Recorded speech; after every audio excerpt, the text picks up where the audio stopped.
Hey, what's up, coaches and athletes? Michael Hughes here with Gymnazo EDU. If you're a personal trainer, I'm sure you'd agree that you love your job. You love connecting with people on a day-to-day basis, working them out, making sure they just improve their livelihood, improve the way that they think about themselves, their confidence, their motivation, how it carries into their nutrition, their mindset. It improves their marriages, their relationship with their kids, their work life. It just has so many benefits that far outreach just the session that you're in. But your personal training business has a ceiling. The way to grow that and to reach more people has a cap. And there's only really two ways to grow your business, your practice, without offering group training services. And that's one, by charging more. The other one is by working more hours. Well, if you charge more, great, you're going to make more money. But you're also going to have a ceiling on that limit. Your marketplace, where you're in your community, will only afford so much for personal training. And if you do have those people, you do find those people, that number of clients just gets smaller and smaller and smaller who will want to afford what you're charging to make it a lifestyle that makes you happy for the long term. And of course, you can just work harder, right? No big deal. Put some more time in there. Just work 18 hours. Go for it. Just work until, just sleep at the gym, right? No, that's not going to work out either.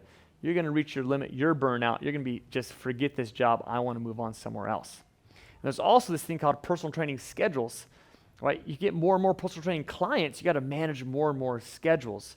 And for me, what if they canceled? Gosh, I didn't get paid for that hour. They canceled outside of my window where I'd normally charge them. Bummer. I didn't have enough time to reload that spot with a new client because I was training the whole morning. I just didn't know. I got the text when I figured out that they were 5 minutes late, but they canceled already. Bummer, okay?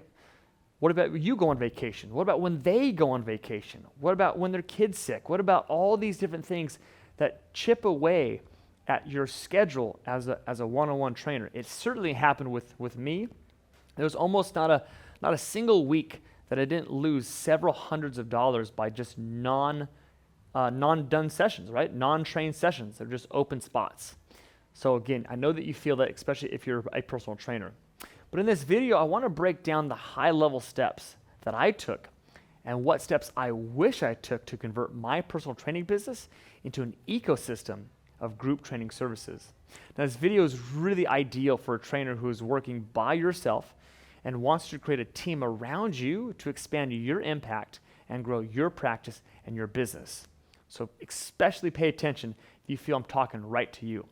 Also in this video, I'm going to share with you my tips and my steps on how I transitioned from personal training into group training.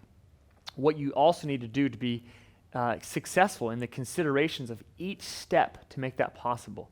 And even pricing strategies that make for a win-win for your clients and for your business. Now, just to give you some context, I started as a personal trainer in a big box spot. And I built a 7-figure, that's right, $1 million plus of sales. I have a team of 13 people working for us, and we have a clientele of growing 450 different athletes. So if you find this topic to be interesting, I would love a like, subscribe, because we want to share how we've done it. We want to open source what we've done and share it to the training and to the conditioning world because it's super useful, and I was coached, and I want to be a coach for those who want to take it on. And if you really want to get serious about this and understand the operations, the service, the programming, the business side of training and conditioning, then check out in the description, there's a link to our MDMC, our multidimensional movement coaching mentorship. It's not just an online course, it's a mentorship with over 100 plus different videos diving in each step of what we did, from the operations to personality assessments to movements to training and tweaking, from pain and conditioning, from the software, from the hardware. What do you need to do to set up your facility to make it happen? And not only that, but there's coaching.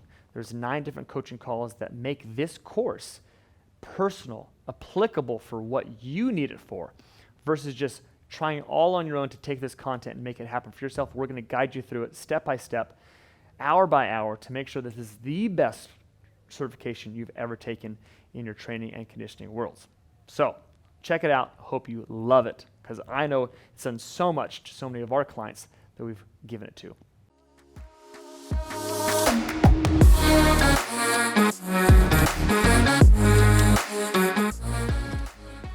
Okay, to get this video kicked off, I actually need to start at step 0, because this is what I did and how I do not recommend doing what I did. What I did is I had my personal training clientele, and I tried my best to transition them all to a larger group format, like 6+1, right? 6 people in a group and more. And what I did is I did what we call a demographic programming method.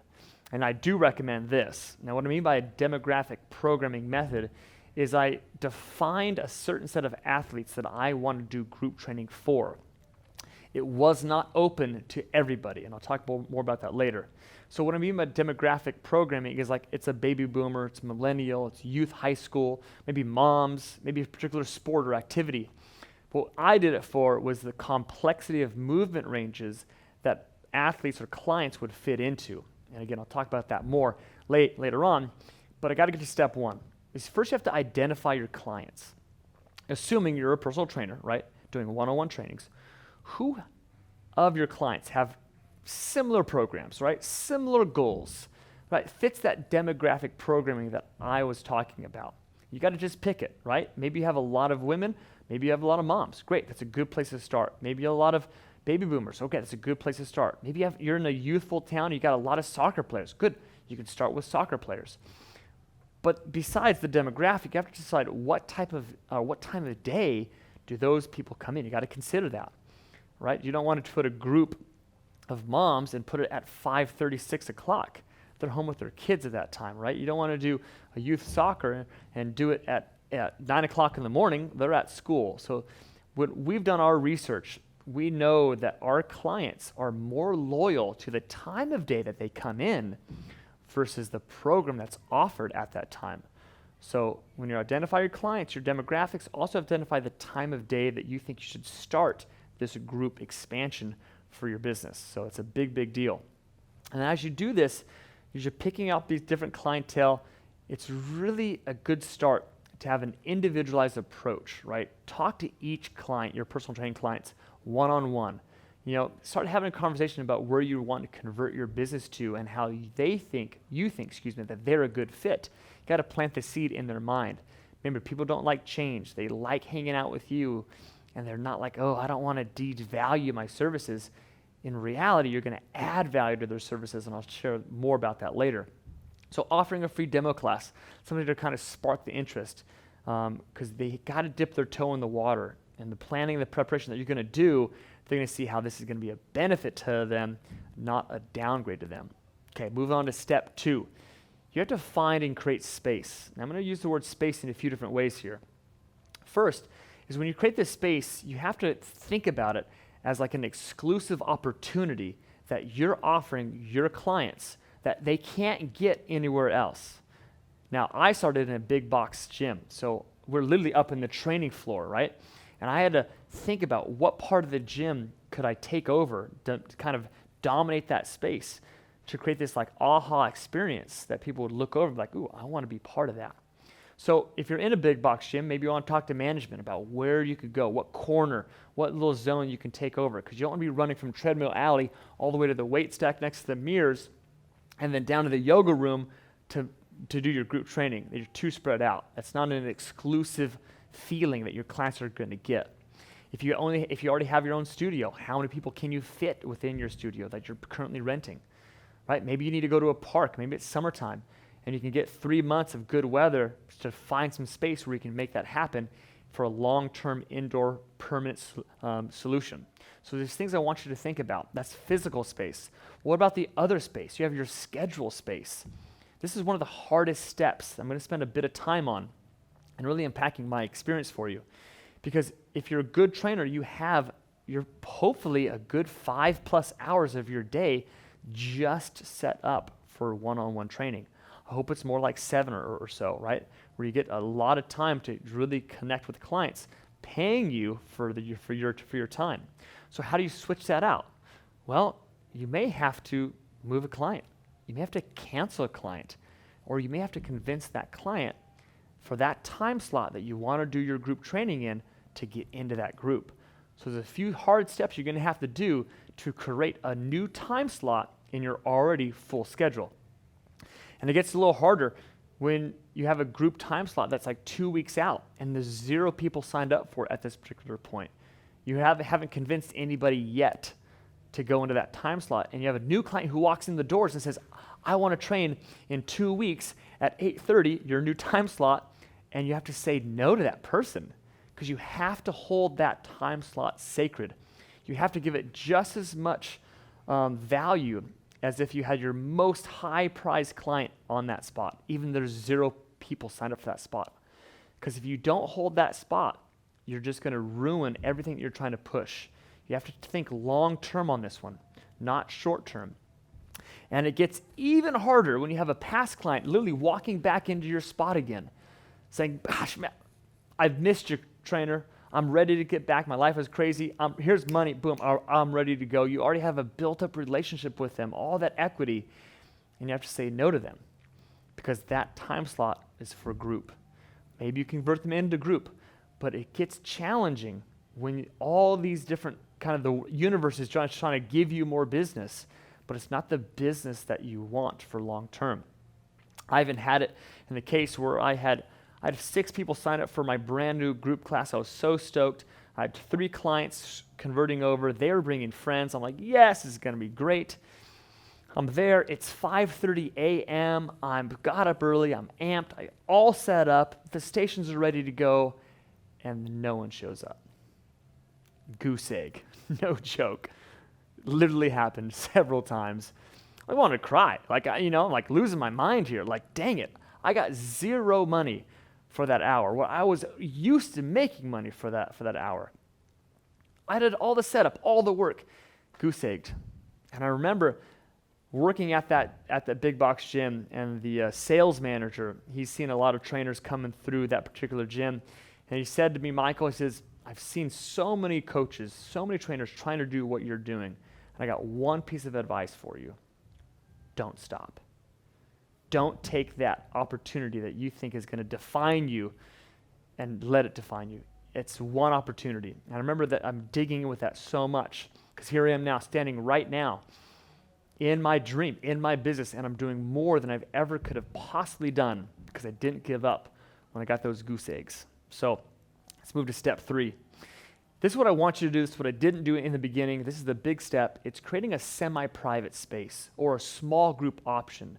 What I mean by semi-private or small group is creating a 4 max. I wouldn't go bigger than 4, maybe 2, maybe 3 to start, where you get individualized programming. It's basically taking your programming with your individual client that you have and combining that time slot with other individual clients in the same shared time. What's a great way to start because they still get their personalized programming. They don't have to switch programming. You've already programmed for them, so you can run off that program. There's not more admin time you have to reprogram. And you get that same relationship with them where you can still connect with them on a one-on-one time zone, but just for periods of time in that session hour. So it's a real cool starting. We had to kind of reboot that and build that from scratch, which I don't recommend. Again, start with the same. Don't move their cheese. Don't move your client's cheese too much. It's a great way to get your group training to be much more leveraged and still have that one-on-one approach that your clients are used to. Then as you get that going, you get that ramped up, now you're ready to go to step 4, which is programming for your larger group classes. When I mean by larger group classes, I'm talking about like 12, 15, maybe 20, maybe. I'm a big advocate of keeping it in the 12, 16 range in a sense. I like even numbers, just how the programming goes. If you get too big, it's just hard to manage and really provide value, individual value through your clients. But this is where you got to put together your game plan of your demographic, right? Your demographic, what demographic are you going for? You got to start building that programming. And this is hard because you're not programming for one person anymore. You're programming for a team of people. So what are your limits? Where's your spectrum of where you're going to program for? Now, if you want help on this one, check out the link below in the description where we literally are going to show you our programming that we do for our groups from our level 1, from our level 2, or level 3. I'll talk about those differences a little bit later, but it's a great starting point because it's only going to cost you like literally under $10 for that programming. If you can program that quickly, under an hour, under half hour, then you're you're pretty awesome, or your program is not that detailed, but you have a very, very good opportunity here for you to get a jump start and learn faster from what we did. I'm all about learning from other people so you can go faster, hence this entire video. So thinking long term, right? You can't just think about just this one-size-fits-all type of program. Short term, you got to start there. I totally get it. But I want you to start thinking about it long term. What other programs can you start to implement that are going to help and kind of piggyback on the program that you're starting off with? I started with what is now called our program G2. It was kind of I'll call it kind of our weekend warrior soccer mom type of thing. It had some impact. It wasn't designed with people with joint pain. We didn't do Olympic lifting either. It's kind of that middle of the road program. And then quickly I built that Olympic lifting type program because my clients were getting better and better and they needed a place to step up. But I didn't want to overtax our new people coming into our program, so I created 2 separate programs. I ran them at different time zones. And then I built a program called what we now call G1, which is designed for people who have aches and pains. It's designed for the baby boomer plus generation who want to work out, want to have sustainability, but don't have the means of doing box jumps, et cetera, et cetera. Now we have 7 different exclusive large group formats. Group 1, Group 2, Group 3 levels. We have a whole kind of restoration, true stretch, foam rolling type of class. We have a whole kind of yoga we call mindful movement class. We have a female pelvic core exclusive class. We do that virtually and we also have our specialty services where we do ropes, RMT ropes, where we do kettlebell, we do mace stuff, kind of specialty stuff that's not deep within the schedule. Now again, that's designed to have a whole team support you doing that, but it's something that I've done over 10 years, and I bet you can do it in way less time than that. Way less time than that, because you're going to learn from my mistakes and things that I've done, because I'm showing you the steps to get this process thinking. It's pretty crazy. Now again, I'm going to say this, I'm going to re-emphasize it. I don't recommend doing a one-size-fits-all for a long-term program. Things like OTF, CrossFit, F45, they are long-term one-size-fits-all. Certainly they're there to make a lot of money, and they do. It's max profit, but it's minimal value for the athlete and the coach. Again, max profit for the business, but minimal value for the athlete and the coach, because the athlete, they don't get the variability that they need. So therefore, they're only going to do that program for so long before they either get bored, they get burnt out, or their body goes through a repetitive movement pattern that it starts to get chewed up on. From the coaching standpoint, think about doing high-level, high-energy group coaching 4 to 7 hours, 8 hours a day, week after week, month after month, year after year. Would you consider that a career that you want to do? Gosh, 9.5 out of 10 people say no. No way. It's just not something that has enough versatility, variety in it. So therefore, these programs that one size fits all are planning on churning through clients. They're planning on churning through coaches. That's not what I would like for you to build for yourself, which is a career as a movement trainer, as a movement specialist. All right, get off my high horse on that one. Step 5, take this one-on-one program that you're still doing. You're still doing one-on-one programming, just not that much. You're semi-private, maybe a little bit more than your group training. You know, your group training, your larger group training that you're doing the most amount of time. That's just if you're a one-on-one coach. You can still do all 3. If you have a team around you, you can really blow it up. But turning those 3 programs into an ecosystem, creating pricing options that keep people in the ecosystem of personal training, semi-private training, group training. Once you have all these services turned on, you have these membership models where people are still saving money, coming in more, but you're also making more and working less potentially depending on what you want. It's a big deal when people run out of money, they can't afford personal training. You don't have to lose them. They can go to semi-private, save money, still get that personalized attention programming. But then you get the people who can't afford that. They come into the group training side of things. They can afford $15 per workout, but they realize they actually want more personalized attention. Gosh, and they start saving up for that semi-private. They can start to cycle through your services, never leaving your ecosystem, giving them more value and you more financial freedom because you're making more while training less or making more while training the same amount. Both are win-wins. So I want to give you an example from a membership model, from a numbers standpoint, because the numbers really are a big deal here, right? So here's from a client's perspective. Let's say you have a personal client. This client comes and sees a trainer 2 times a week, one-on-one. And to keep easy numbers, they pay $100 per hour. So in a week time, they're paying $200 to that coach. Saving up. Awesome. Great. Okay. Now, what if that client came in and did a semi-private 2 times a week? Okay. Well, we only charge $40 per hour for that. So 2 times a week, 1 hour. Okay. Got it. 40 times 40 per hour. Okay. $80 to do that twice per week. Okay. Then they do group 3 times a week.